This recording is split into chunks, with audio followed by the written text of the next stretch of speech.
Dans la Bible, les plus grands miracles se produisent aux moments les plus inopportuns. Il y a tellement de choses qu'elles ne seraient pas dans notre timing. Je n'aurais pas choisi de commencer de cette façon. Choisissez la foi plutôt que la peur. Et donc, 3 acclamations. Il est avec nous, il a vaincu le monde, il est de votre côté et vous allez vous en sortir. Il semble, dans notre arène ici-bas, que nous sommes en train de perdre. Mais nous devons nous brancher sur un autre monde et une autre arène.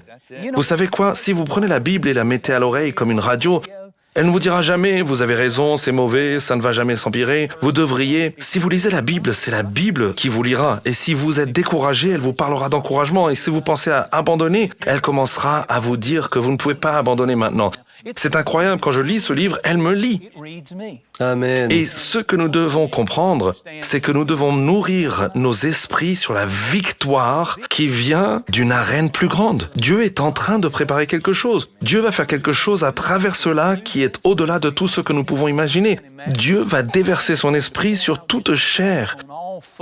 Je crois simplement qu'il nous positionne comme jamais auparavant pour atteindre les masses populaires. L'Évangile est prêché dans le monde entier. De plus en plus de gens s'y intéressent et Dieu prépare quelque chose. Ne le ressentez-vous pas? Je sens. Je sens que quelque chose arrive et c'est bien. Oui, c'est bon. Si vous venez de nous rejoindre, c'est l'une des interviews les plus encourageantes que j'ai jamais faites. Et je pense que les gens ont besoin d'entendre ce que vous dites. Vous pouvez tout perdre, mais si vous gardez la foi, vous arriverez là où vous devez aller. Tout va bien se passer. Nous allons arriver là où nous sommes censés aller. Et Dieu est avec nous et de bonnes choses arrivent. Je pense, Bobby, que la clé de tout cela est que nous devons nous souvenir. Il y a 2 noms dans l'Ancien Testament qui étaient prédominants, des noms vraiment puissants, et ils étaient diamétralement opposés. L'un des noms les plus connus de l'Ancien Testament est Ichabod. C'est une femme qui a eu son bébé dans un moment terrible. Et son mari avait été tué, son beau-père avait été tué, il était le grand prêtre et l'arche de l'Alliance avait été volée par les Philistins. Et donc elle a nommé son futur enfant en fonction d'un mauvais moment de sa vie. Elle l'a appelé Ichabod. Elle aurait pu le nommer... Ichabod signifie la gloire est partie. Ne nommez pas votre futur d'après un mauvais moment de votre vie. Oui.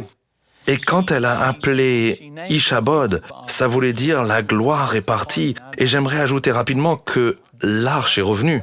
David est allé la chercher et la récupérer. Donc elle revenait. Ne nommez pas votre avenir par rapport à vos problèmes actuels. C'est comme ne pas couper un arbre en hiver. Exactement. Et donc, ici, vous avez Ichabod, c'est l'un des noms de l'Ancien Testament, la gloire est partie, où vous avez Emmanuel, qui signifie Dieu est avec nous. Et je pense que ce sont des 2 esprits ou attitudes dominantes dans notre nation en ce moment, dans le monde. Soit vous avez un Ichabod, la gloire est partie, l'Amérique est finie, l'économie est fichue, les affaires sont mauvaises. Un monde de morosité s'installe, ou vous pouvez avoir un esprit Emmanuel. Amen. Dieu est avec nous.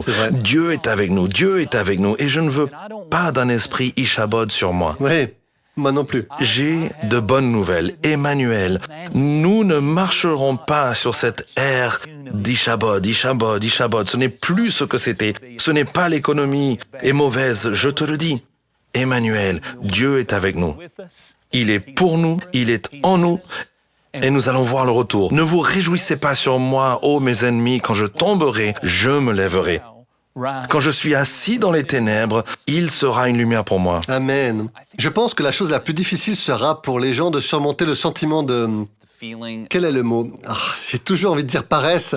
Je ne veux pas dire dépression, mais cela m'est arrivé. Je suis sûr que vous le ressentez. Quand vous forcez, et je suis un gars fonceur, j'aime faire les choses, j'aime les réunions, j'aime être dehors, je suis extraverti, j'aime les équipes, j'aime les projets. Et donc, quand tout cela, pour moi, est réduit au minimum et que nous devons travailler très dur, mais c'est depuis ma maison, et avec tous ces médias qui n'arrêtent pas d'en parler, et Après que cela ait duré des semaines pour beaucoup d'entre nous, surtout si nous n'avons pas saisi l'occasion, comme vous l'avez dit, de passer plus de temps à prier ou à adorer, mais vous préférez regarder une autre série Netflix ou regarder encore YouTube, ou vous faites de plus longues siestes, et puis on mange pas bien, n'est-ce pas? C'est exact. J'ai mis sur le C'est tellement Covid-19, vrai. hein. Vous savez, comme notre première année en fac, hein. J'ai eu le Covid-19 ici, mais... C'est drôle, c'est drôle. Et je pense que ce qui va se passer maintenant que nous commençons à monter en puissance, c'est un peu difficile de s'en sortir. Vous devez presque vous forcer, comme se lever tôt le matin, vous n'en avez pas envie, tout votre corps dit « je suis fatigué, il fait froid, je ne vais pas le faire ». Mais je pense que maintenant, plus que jamais, il faut être prêt à éteindre la télé. Pas maintenant, mais plus tard, d'accord?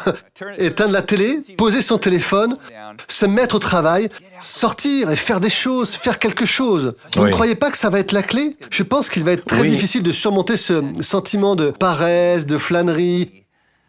Je ne sais pas comment l'appeler, mais vous savez, ce sentiment. Oui, et donc il faut penser... Paul a dit dans le livre des Actes, « Je me crois heureux ». Tu as déjà prêché là-dessus? J'ai jamais entendu ça. Il a déclaré que lorsqu'il était face au roi Agrippas, il a dit « Ô roi, je me crois heureux ». Tu sais comment on est déprimé, on se croit déprimé? Tu sais comment on s'avoue vaincu, on se croit vaincu, mais Paul n'était pas dans des circonstances heureuses. Il était emprisonné, il faisait face à une guillotine, et il a dit, quand je pense à tout ce que Dieu a fait pour moi, je me pense heureux. Et tu sais comment tu vas devenir heureux? C'est en se pensant heureux. Ressentez votre vie. Jésus a donné 3 acclamations à l'Église. 3 fois, il a dit, courage, courage, courage. Dans Jean chapitre 16, il a dit, courage, car j'ai vaincu le monde. Et puis dans Matthieu chapitre 9, il a dit, courage, votre passé est pardonné. Waouh! Si mon passé est pardonné, mon présent est puissant, mon futur est promis, Dieu est avec moi, Emmanuel, pas Ichabod. Et la dernière fois qu'il a dit courage, c'était au milieu de la tempête, Matthieu chapitre 14. Il a dit courage, c'est moi, n'aie pas peur. Choisissez la foi plutôt que la peur. Et donc, 3 acclamations. Il est avec nous, il a vaincu le monde, il est de votre côté et vous allez vous en sortir. Shalom, j'espère que vous avez aimé cette vidéo. Abonnez-vous pour ne pas rater nos programmes. Merci de faire partie de notre famille TBN. Que Dieu vous bénisse. Shalom de Jérusalem.